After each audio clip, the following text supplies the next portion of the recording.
Assalaamu calaykum kusoo dhawaada Hegan Company channelkeeda anigoo ah Cabdilaahi Xasan ayaa soo dhaweynaya maantay waxaan ka hadlayaa Soomaalidu khaladaad badan bay ku jirtaa khaladaadka Soomaalidu ku jirto waxa ka mid ah Soomaalidu waa dad jecel waxyaalaha maaweelada ah iyo waxyaalaha haddii ilaahay inmayo aan qof ahaan u fiicnayn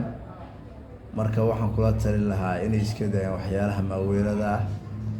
haddana Soomaalida waxaan kaloo ku arkay waa dad ka fakera si markaan iyo waxay ka fakeraan waxyaalaha maaweelada maxaa haysataa maxaad heli doontaa waxaas isku day ma qaban kartid haddana waa dad Soomaalidu aaminsan qabyaalad iyo dad gaar ah iyo xaafad iyo anu marka waxaan kula talin lahaa waxyaalaha Soomaalidu ay aaminsan tahay in ay ka waantoobaan oo qof walba Soomaalihi uu fakero isaga oo adeegsanaya caqligiisa oo taam ah sidee marka uu adeegsan karaa waxaan kula talinayaa Soomaalida qof walba oo Soomaali ama wax ahayn inuu wax alifo wax la abuuro wax isku dayo higsi sameeyo hami sameeyo hididiila galo sidoo kale qofka waxaya waxaan kula talinayaa ama wax hawla u bilaaban yihiin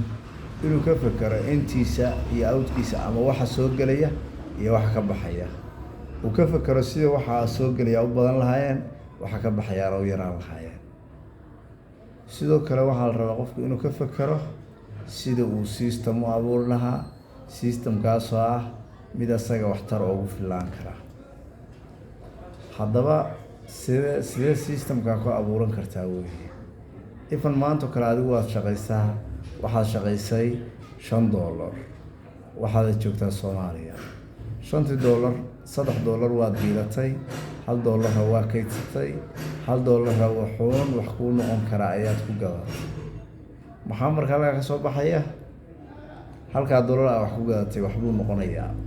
u badanaya wixii halka $1 ku gadatay maalin ay $1 iyo bar wixii ku gaaraan baad arki doontaa dad si noolaad halkii $1 aad aruurisay waxaan haddana u sheegayaa Soomaalida haddaad dhiganayso $2 waxaad dhigataa 2 bangi haddaad hal bangi dhigato waxaa dhici karta in bangigii ama la dhaco ama uu gubto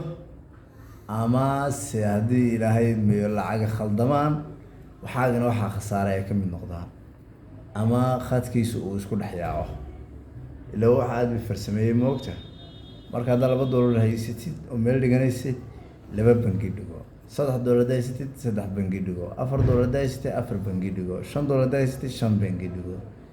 lacagta dadka Soomaalida dadku waxay u qabaan lacag badan dadku inay helaan badankoodu waxay aaminsan yihiin dadku inay lacag badan haystaan dadka wax abuura ama ganacsiyada abuura ama horumarada sameeya ama hogaamiyaasha noqda dad wax haysta ma qof xayraana 90% aan wasinti haysan lacag haysan wax kale haysan magac haysan cid aqoon ayaa wuxuu alifaa wax uu hadduu $1 uu ka bilaabay 1 shilin oo shilin Soomaaliya 1 shilin waxa uu iib geynayaa wuxuu basuu siisanayaa 1 iyo 100 shilin maalinka dambe haddana wixii uu waxbuu ka sifaadayaa 100 shilin buu wax ku kordhinayaa 1 iyo 100 waxa uu gadanayaa wuxuu maalinka dambe haystaa 1 iyo 100 iyo